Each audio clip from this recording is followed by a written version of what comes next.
बिस्मिल्लाहिर्रहमानिर्रहीम। अस्सलाम वालेकुम। Welcome to study conscious students. I hope you all are fine. तो जैसे कि आप लोगों को पता है हम लोग डाइजेशन पढ़ रहे थे, ठीक है। सो डाइजेशन की मैंने पार्ट बाय पार्ट वीडियोस बना रही हूँ। तो पार्ट 1, पार्ट 2 और पार्ट 3 अपलोड कर चुकी हूँ। तो मैं अब पार्ट नंबर 4 पे काम कर रही हूँ। और पार्ट नंबर 4 में हमारे पास जो सेक्शन आता है वो है डाइजेशन में स्टमक का, ठीक है। तो स्टमक का जो है इसके बारे में हम डिटेल से इस वीडियो में पढ़ेंगे। क्लास 11 का ये टॉपिक है, ठीक है। तो उसको मैं यहाँ पे डिटेल से क्लियर करवाऊंगी। इसके अलावा कोई भी क्लास के आप हैं, ठीक है, और आप स्टमक से रिलेटेड कुछ भी इंफॉर्मेशन लेना चाहते हैं तो ये पार्ट 4 की वीडियो आपके लिए है। So let's start from the beginning. अगर हम अपनी पिछली वीडियोस पे थोड़ा सा जाएं तो जो हमारे पास स्टमक का जो ये वाला एरिया होता है, ये जो होता है ये हमारे पास फूड पाइप होता है जिसका नाम होता है एसोफेगस।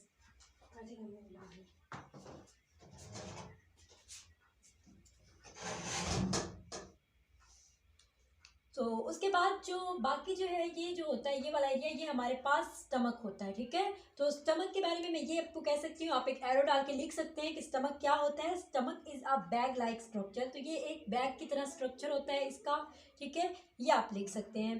तो इसके बाद जो स्टमक होता है उसके जो होते हैं पार्ट्स होते हैं, ठीक है, उसके हिस्से होते हैं, ठीक है। तो उसके ऊपर हम डिटेल से बात कर लेते हैं। तो स्टमक का जो यहाँ पे जहाँ से स्टमक के अंदर एसोफेगस जो है वो एंटर होता है, यानी कि जहाँ फूड जो है वो एंटर होता है स्टमक के अंदर, तो यहाँ पे एक ओपनिंग होती है, एक गेट होता है, ठीक है, गेट नुमा स्ट्रक्चर होता है। तो हम यहाँ पे उसे गेट नहीं कहेंगे, हम यहाँ पे उसे स्फिंक्टर कहेंगे।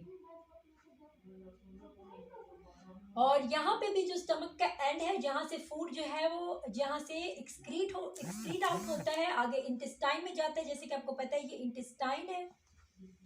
तो जब फूड जो है वो इंटेस्टाइन में जाने लगता है वहां पे भी एक गेट होता है, ठीक है। तो उसको भी हम लोग स्फिंक्टर कहते हैं। ये जो होता है ये हमारे पास क्योंकि दिल के करीब होता है ये वाला जो स्फिंक्टर होता है, तो इसलिए हम इसे कहेंगे कार्डियक स्फिंक्टर। और ये जो होता है ये हमारा जो एंड पे है इसका नाम क्या होता है, पाइलोरिक स्फिंक्टर। ये पार्ट्स आपको याद करने पड़ेंगे। आप इसकी अच्छे से डायग्राम सीख लें स्टमक की, और फिर जो है आप उस पे जो है इस तरह से उसके पार्ट्स और उसके जो लेबलिंग कर सकते हैं, ठीक है। और बाकी जो मैं आपको बता रही हूँ आप इसे अपनी वर्डिंग में लिख लें। और उसके बाद अब हम स्टमक के बाकी पार्ट्स की तरफ जाते हैं। 2 पार्ट्स तो आपने देख लिए, तो अब बाकी 2 पार्ट्स और कौन से होते हैं। एक हमारे पास जो होता है स्टमक का ये वाला सेक्शन होता है एक, और इस सेक्शन को हम कहते हैं फंडस रीजन। फंडस कहते हैं हम इसको, फंडस रीजन कहेंगे हम इसको। फंडस रीजन में बेसिकली होता क्या है, यहाँ पे जो भी हम खुराक खाते हैं वो यहाँ पे स्टोर होती है फंडस के अंदर, ठीक है। इस एरिया में जो है जो भी हम फूड खाते हैं वो इसमें स्टोर होता है। उसके बाद दूसरा सेक्शन हमारे पास जो दूसरा पार्ट होता है स्टमक का वो ये वाला एरिया होता है यहाँ पे। तो उसके बाद जो है हमारे पास जो थर्ड होता है वो आपको मैंने बता दिया था, बाकी पार्ट मैंने आपको बता दिया था। ये जो होती है ये बॉडी होती है स्टमक की, ये हमारे पास बॉडी होती है स्टमक की। यहाँ पे जो होती है बॉडी के अंदर फूड की डाइजेशन होती है। अभी हमने देखा पार्ट्स ऑफ स्टमक तो कितने हैं ये आप लिख लीजिएगा। पार्ट्स ऑफ स्टमक 4 पार्ट्स होते हैं हमारे पास। पार्ट 1 जो होता है फंडस रीजन होता है। पार्ट 2 जो होती है बॉडी ऑफ स्टमक होता है। पार्ट 3 जो है वो कार्डियक स्फिंक्टर। स्टमक जो होता है स्टमक के अंदर फोल्ड्स पाए जाते हैं, स्टमक के अंदर फोल्ड्स होते हैं, इनका नाम होता है और इनका नाम क्या है, रूजी, RUGAE। रूजी जो होते हैं वो किस लिए होते हैं, रूजी जो होते हैं to increase the surface area, यानी कि ये सरफेस एरिया को इंक्रीज करते हैं। रूजी जो होते हैं क्या क्या मतलब सरफेस एरिया को इंक्रीज करते हैं, मतलब अब जो भी खुराक खाते हैं तो ये जगह को और ज़्यादा वाइड करते हैं। जैसे जैसे वाइड हो जाते हैं तो और ज़्यादा इसके अंदर खुराक जो है वो आती जाती है और उसकी ये डाइजेशन होती है रोगी की वजह से, ठीक है। रोगी भी कह सकते हैं, रूजी भी कह सकते हैं। और अब स्ट्रक्चर ऑफ स्टमक में हम सबसे पहले हमने देख तो ली थी रूजी जो है हमारे पास, रोगी हमारे पास क्या होती है, वो जो इस तरह से स्ट्रक्चर होता है बीच में, इसको हम लोग रोगी कहते हैं, ठीक है। अब जो है, अब हम स्टमक की जो है वो लेयर्स पे बात करेंगे, ठीक है। तो लेयर्स ऑफ स्टमक कितनी होती हैं उस पर हम बात करेंगे। तो स्टमक की 4 लेयर्स होती हैं, ठीक है। वन बाय वन मैं आपको सारी लेयर्स के बारे में बताती हूँ।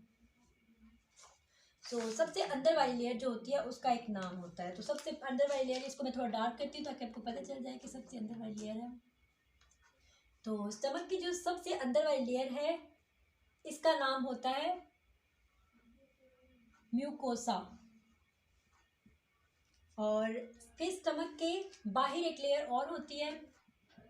उसके बाद हमारी जो ये वाली लेयर है इसका नाम है सब म्यूकोसा।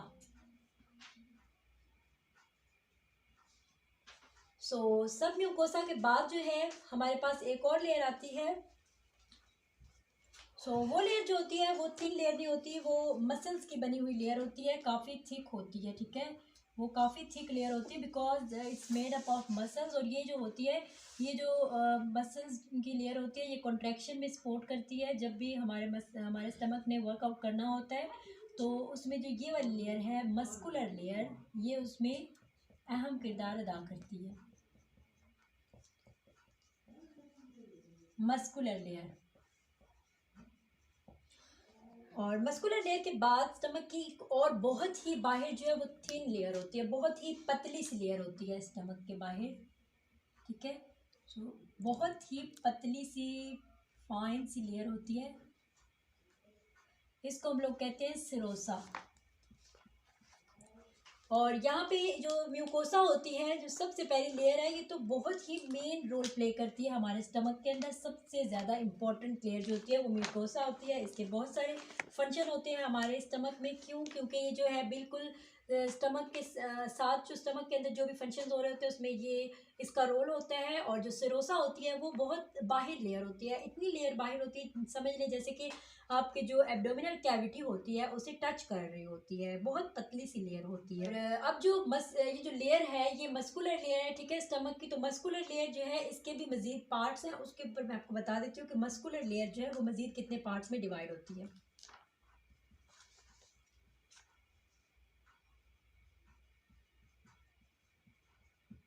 मस्कुलर लेयर जो है वो मजीद 3 पार्ट्स में डिवाइड होती है। यानी कि मस्कुलर लेयर कोई एक मसल से नहीं बनी होती है, इसके अंदर डिफरेंट किस्म के मुख्तलिफ शक्ल के मसल्स होते हैं, ठीक है। उसमें एक हमारे पास जो होता है लॉन्गिट्यूडनल मसल होता है, लॉन्गिट्यूडनल मसल होता है। और एक हमारे पास सर्कुलर मसल होता है, और एक हमारे पास ऑब्लिक मसल होता है, ठीक है। और लॉन्गिट्यूडनल मसल का स्ट्रक्चर या किस तरह से दिखते हैं ये, तो लॉन्गिट्यूडनल मसल्स जो होते हैं वो इस तरह से दिखते हैं, ठीक है, इस तरह से होते हैं। और सर्कुलर मसल्स जो होते हैं वो इस तरह से होते हैं। और ऑब्लिक मसल्स होते हैं ये इस तरह से होते हैं।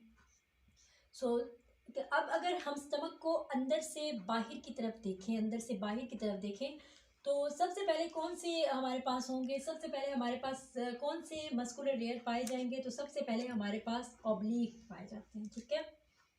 ये हमारे पास ऑब्लिक पाए जाते हैं।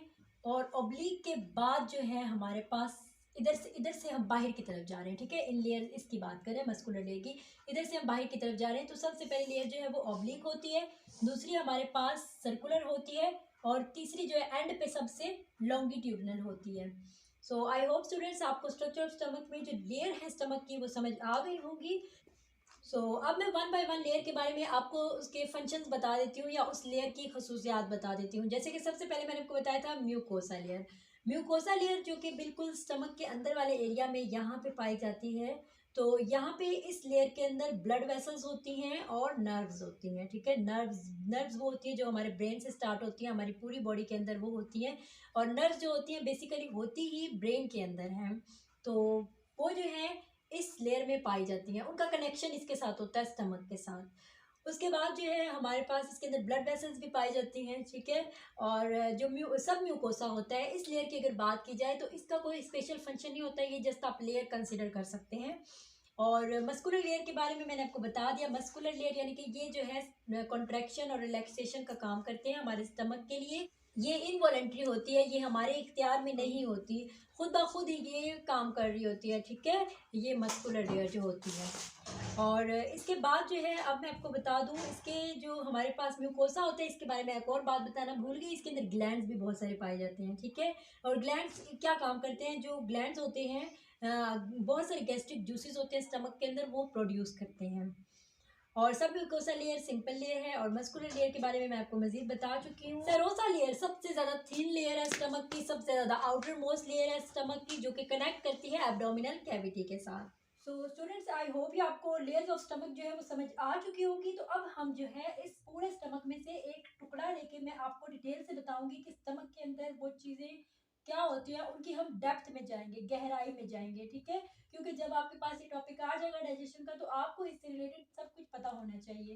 और ये बहुत इंटरेस्टिंग भी है, आप इसे समझ लें तो ये आपको बहुत ही ज़्यादा यूजफुल होगा ये टॉपिक। इसमें से एक पार्ट को मैं ले लेती हूँ यहाँ पे बाहर, यानी कि इस, अगर मैं देखूँ स्टमक का जो है, अगर मैं इस तरह से करके, इस तरह से करके एक जिस तरह केक हम जो है वो केक से थोड़ा सा बाहर लेते हैं, इस तरह से मैं यहाँ से इस सेक्शन को थोड़ा बाहर ले जाऊँ, तो मैं आपको डिटेल से बताऊंगी कि इसमें कौन कौन से क्या पार्ट्स होते हैं। तो सबसे पहले जो है हम ड्रॉ कर लेते हैं यहाँ पे। ये सबसे पहली लेयर है हमारे पास म्यूकोजा, ठीक है। ये म्यूकोजा की लेयर है, ठीक है। मैं इसको बड़ा सा ड्रॉ कर रही हूँ यहाँ पे अलग तरीके से। बाद हमारे पास जो सेकंड लेयर है, जो कि थोड़ी सी मतलब कि पतली सी है लेयर, वो है सब म्यूकोजा। और उसके बाद मस्कुलर लेयर है हमारे पास, ठीक है। और सेरोजा इतनी इंपॉर्टेंट लेयर नहीं है, मैं उसे ड्रॉ नहीं करूंगी, क्योंकि वो लाइनिंग है जस्ट जो है वो हमारी एब्डोमिनल कैविटी के साथ जाके अटैच होती है। ये हमारे पास एक जो है वो केक के पीस की तरह मैंने आपको बाहर निकाल के बता दिया। तो अब हम जो है इसको जस्ट सिंपल डिटेल से पढ़ेंगे। अब जो ये हमारे पास, जैसे कि मैंने आपको बताया था, जो म्यूकोजा की जो लेयर है पहली, जो म्यूकोजा की लेयर है पहली लेयर है, इसको अगर हम देखें तो यहाँ पे मैंने आपको बताया था कि इसके साथ फोल्ड्स पाए जाते हैं। यहाँ पे मैं आपको बता देती हूँ ड्रा करके, तो कुछ इस तरह के फोल्ड्स पाए जाते हैं, तो उन फोल्ड्स का नाम है, ठीक है। तो ये बिल्कुल इसके साथ अटैच होते हैं, स्टमक के अंदर वाली वाल में होते हैं, इसलिए ये साथ अटैच ही आप समझ लें इस तरह से होते हैं। और इसका नाम होता है रोजी, RUGAE। रोजी भी कहते हैं और रोगी भी कहते हैं। और इसके बाद जो इसके अंदर जो ये जो अंदर डेप्थ बनी हुई है, जैसे कि इसका नाम तो सिंपल रोजी है, अब ये जो अंदर डेप्थ है इनकी, जो आपको ये जो होल होल टाइप नजर आ रही है इनकी जगह, ठीक है। तो ये जो इरोजन टाइप नजर आ रही है जगह, यानी कि अंदर जो इस तरह से ये जो अंदर की जो एरियाज हैं, इनका भी एक नाम होता है। तो इनका नाम होता है गैस्ट्रिक पिट्स, गैस्ट्रिक पिट्स। इसको मैं मजीद डिटेल से आपको पढ़ाऊंगी। इसको मजीद डिटेल से पढ़ाने के लिए मैं जो ये वाला सेक्शन है, जो ये केक का जो पार्ट है इस तरह से पढ़ा हुआ है, मैं इसको उठा के इस तरह से करती हूँ, फिर हम इसके बारे में डिटेल से पढ़ते हैं।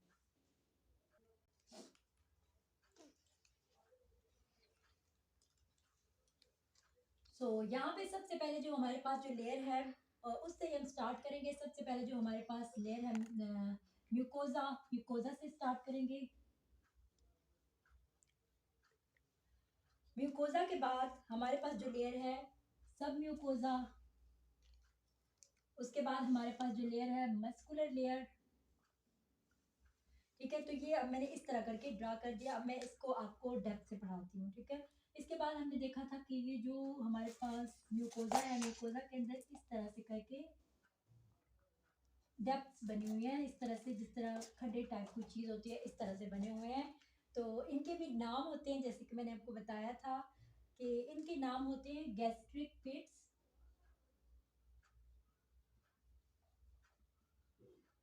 और ये जो हमारे पास बाकी जो सारा सेक्शन होता है, ये जो गैस्ट्रिक पिट्स है, जो खड्डे टाइप चीज है ना, इसका नाम है गैस्ट्रिक पिट्स, ठीक है। और बाकी जो ये वाला जो पूरा सेक्शन है, इसको हम कहते हैं, जो इस तरह का कि बस पूरा बना हुआ है, ये क्या होते हैं, रोगी होते हैं। तो अब जो है ये जो सेक्शन है, इसको मैं आपको बड़ा करके ड्रॉ कर देती हूँ। जो रोगी है ना, रोगी वाला सेक्शन और गैस्ट्रिक पिट वाला सेक्शन है, यहाँ पे ये बहुत सारे हैं, ठीक है। मैं आपको एक से एग्जाम्पल लेके बताऊंगी, सिंपल एक को जो है ना ड्रॉ करूंगी यहाँ पे, और मैं आपको उससे इसको थोड़ा सा समझाऊंगी। तो ये सिंपल एक रोजी जो है मैंने ड्रॉ कर ली, ठीक है। और जब एक रोजी मैंने ड्रॉ की तो इसमें ये होगा कि यहाँ पे ये हमारे पास सिंपल जो है ये रोजी है, ठीक है। यहाँ पे कुछ सेल्स प्रेजेंट होंगे। अब मैंने तो सिंपल इतनी सी ड्रॉ की है, लेकिन ये आगे कंटिन्यू है, आगे और भी जाती है, ठीक है। क्योंकि ये हमारे पास अगर आप देखें तो कंटिन्यू है। मैंने सिंपल इसमें से एक लेके आपको बताई है, ठीक है। तो ये हमारे पास इसके अंदर सेल्स हैं। इन सेल्स का नाम होता है एपिथेलियल सेल्स। अगर हम एपिथेलियल सेल से थोड़ा सा नीचे आ जाएं तो यहाँ पे कुछ और सेल्स मौजूद होते हैं, ठीक है। तो यहाँ पे इस तरह से जो है वो सेल्स मौजूद होते हैं, उनका नाम भी होता है, उनका नाम होता है म्यूकस सेल्स, ठीक है। और म्यूकस सेल्स क्या करते हैं, म्यूकस सेल्स जो होते हैं वो म्यूकस को, जाहिर बात है, म्यूकस को प्रोड्यूस करते हैं। और उनके अंदर होता ही म्यूकस है जो कि मॉइस्ट रखता है हमारे स्टमक को, ठीक है। म्यूकस के अलावा हम उसको दूसरा भी कह सकते हैं कि वो क्या चीज़ सिक्रीट करता है, म्यूसिन भी सिक्रीट करता है, इसका दूसरा नाम है म्यूकस का। अगर हम म्यूकस सेल से नीचे आए तो यहाँ पे कुछ और सेल्स मौजूद होते हैं, ठीक है। अगर हम गैस्ट्रिक पिट्स के ऊपर आए यहाँ पे तो नीचे और भी कुछ सेल मौजूद होते हैं, और इन सेल्स का भी नाम होता है। इन सेल्स को हम कहते हैं पेराइटल सेल्स, पेराइटल सेल्स भी कहते हैं। और इसका दूसरा नाम भी होता है, दूसरा नाम होता है ऑक्साइटिन सेल्स। इसका दूसरा नाम होता है ऑक्साइटिक सेल्स। और यहाँ पे जो पेराइटल सेल्स होते हैं, पेराइटल सेल्स क्या कर रहे होते हैं, ये हमारे पास HCl को जो है सिक्रीट करते हैं, स्टमक के अंदर हाइड्रोक्लोरिक एसिड को सिक्रीट करते हैं। यानी कि जो स्टमक है उसको वो इस तरह रखते हैं जैसे कि उसके अंदर एसिड है मौजूद, ठीक है। तो हाइड्रोक्लोरिक एसिड जो है अगर होगा तो वो तभी स्टमक जो है वो अपना फंक्शन कर सकेगा। अगर वो बेसिक रहे स्टमक तो स्टमक फंक्शन नहीं कर सकेगा। तो पेराइटल सेल्स का काम ये होता है कि वो HCl को प्रोड्यूस करते हैं। अगर हम पेराइटल सेल्स के नीचे आ जाए तो यहाँ पे कुछ और सेल्स भी मौजूद होते हैं, उनका भी नाम होता है। यहाँ पे अगर हम पेराइटल सेल से थोड़ा नीचे आ जाए तो यहाँ पे जो सेल्स मौजूद होते हैं इनका नाम होता है चीफ सेल्स।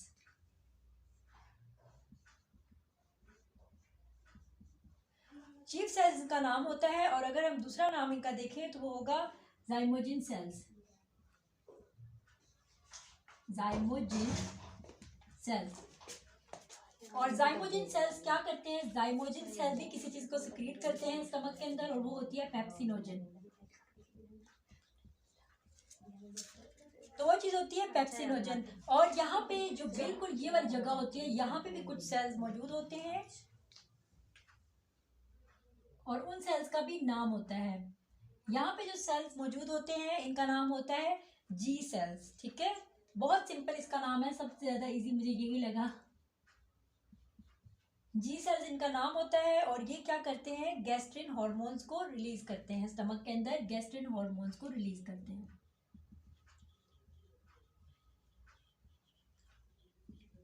सो ये थे तमाम, हमने एक जो लिया था यहाँ पे गैस्ट्रिक पिट, और उसके ऊपर हमने डेप्थ से, गहराई से उसके बारे में स्टडी किया कि उसके अंदर कौन कौन से सेल्स पाए जाते हैं। आप इसे फर्स्ट टाइम स्टडी करेंगे आपको थोड़ा सा डिफिकल्ट लगेगा, लेकिन अब जब सेकंड टाइम इसको स्टडी करने लगेंगे तो आपको बिल्कुल पानी की तरह बहुत सिंपल, बहुत इजी लगेगा। आपने इसको ज़रूर याद करना है, और ये बहुत इंपॉर्टेंट होता है by the topic of exams, और बाकी जितनी भी क्लासेस होती है उसमें आपको बहुत हेल्पफुल रहेगा। अब हम देख लेते हैं फंक्शंस ऑफ स्टमक, स्टमक के क्या क्या काम होते हैं। तो आपने सिर्फ यही पढ़ा होगा, आपने सिर्फ यही सुना होगा कि स्टमक सिर्फ डाइजेशन करता है, तो ऐसा नहीं है। स्टमक के अंदर और भी बहुत सारा काम होता है। जैसे कि स्टमक का पहला काम हम कंसीडर कर लेते हैं कि स्टमक जो है उसके अंदर स्टोरेज होती है फूड की, ठीक है। अब ऐसा तो नहीं है आप खाना जो है वो अगर ये स्टोरेज का काम ना करता हो, आप सोचें अगर स्टमक जो है वो स्टोरेज का काम ना करता हो तो 24 घंटे आपके हाथ में कुछ ना कुछ होना होता है, और फिर आप कहेंगे कि हमने खाना है और हमारे स्टमक के अंदर जाए। लेकिन स्टमक जो है वो स्टोरेज का काम करता है, यानी कि जो आप खाना खाते हैं वो अपने अंदर स्टोर करता है इस सेक्शन में, और उसके बाद जो है वो फंडस में स्टोर करता है, और उसके बाद वो थोड़ा थोड़ा करके आपकी पूरी बॉडी को मिलता रहता है, ठीक है। और वो थोड़ा थोड़ा करके वो वर्क करता है। तो ये हो गया इसका स्टोरेज का फंक्शन। और सेकंड फंक्शन जो स्टमक का है वो है मिक्सिंग, यानी कि स्टमक के अंदर फूड जो होता है उसकी मिक्सिंग होती है। और इसके अलावा एक और काम होता है स्टमक के अंदर, ग्राइंडिंग भी फूड की होती है। मिक्सिंग और ग्राइंडिंग दोनों काम जो है स्टमक कर रहा होता है, ठीक है। इसके अलावा जो होता है स्टमक के अंदर कुछ गैस्ट्रिक जूसेस होते हैं, वो भी काम कर रहे होते हैं।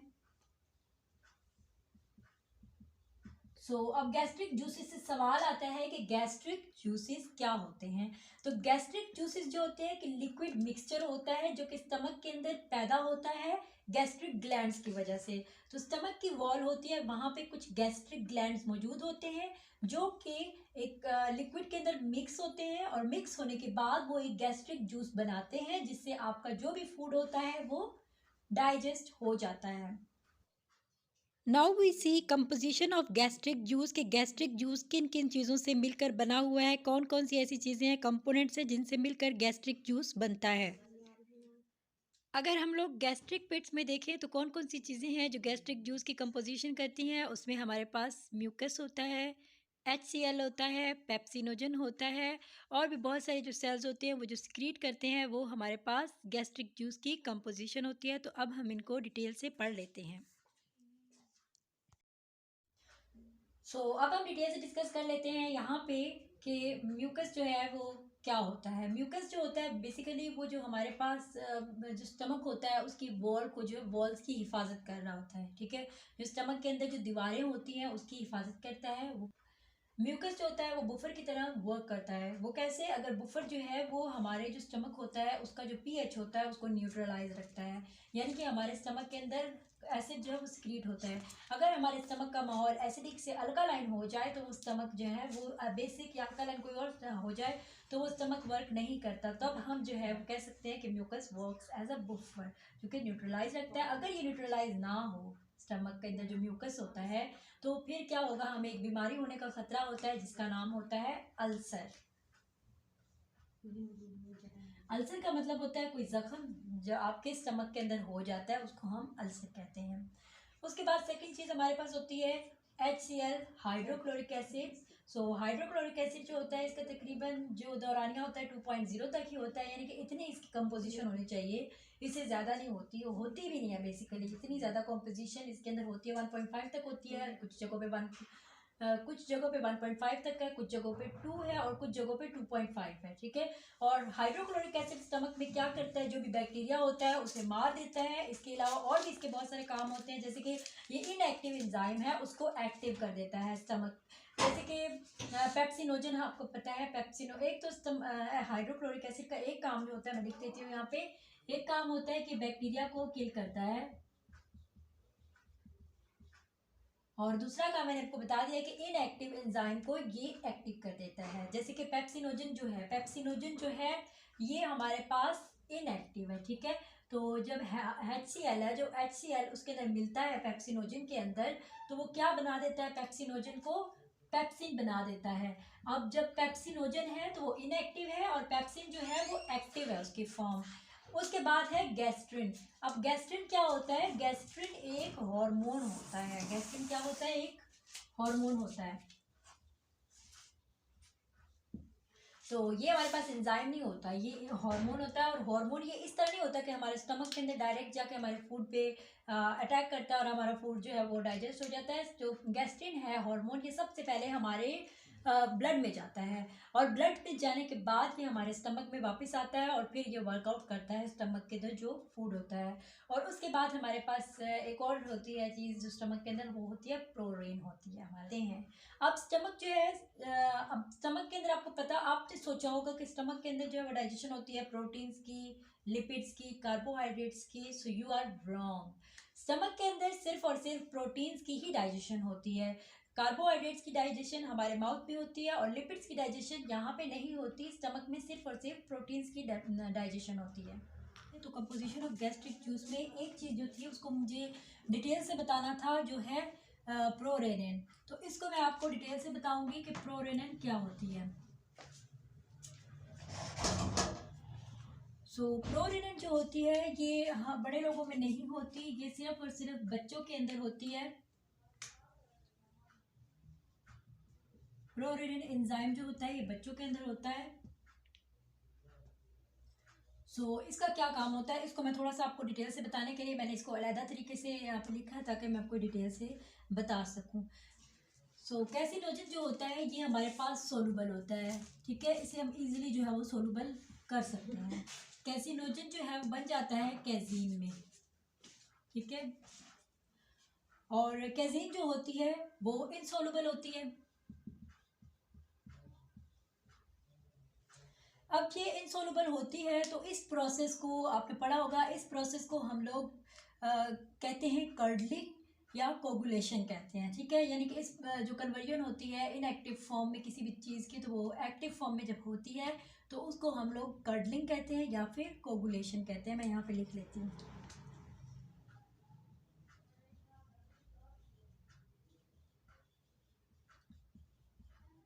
या फिर कोगुलेशन, दो इनके नाम होते हैं।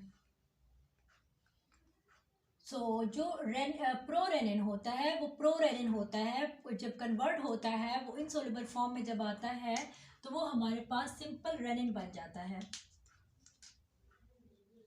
RENIN, तो वो हमारे पास सिंपल रेनिन बन जाता है। तो इस तरह से जो है वो इजीली जो है वो डाइजेस्ट हो जाता है, जो भी बेबी फूड खाता है तो वो इजीली जो है वो डाइजेस्ट हो जाता है। जितने भी छोटे बच्चे होते हैं उनके स्टमक के अंदर प्रोरेनिन पाया जाता है। तो ये चीज़ें मिलकर हमारे स्टमक के जो है वो गैस्ट्रिक जूस जो होते हैं उसकी कंपोजिट करती है, उसको कंपोजिशन करती है। आई होप स्टूडेंट्स आज का टॉपिक या डाइजेशन का पार्ट 4 आपको अच्छे तरीके से समझ आ गया हो। तो अगर आपको अच्छे तरीके से समझ आया तो आप लाइक कर दें, और जो स्टूडेंट्स चैनल पे नए हैं वो चैनल को सब्सक्राइब कर दें। मिलते हैं नई वीडियो में एक और पार्ट के साथ। मुझे अपनी दुआओं में याद रखिएगा, अपना बहुत सारा ख्याल रखिएगा। अल्लाह हाफिज़।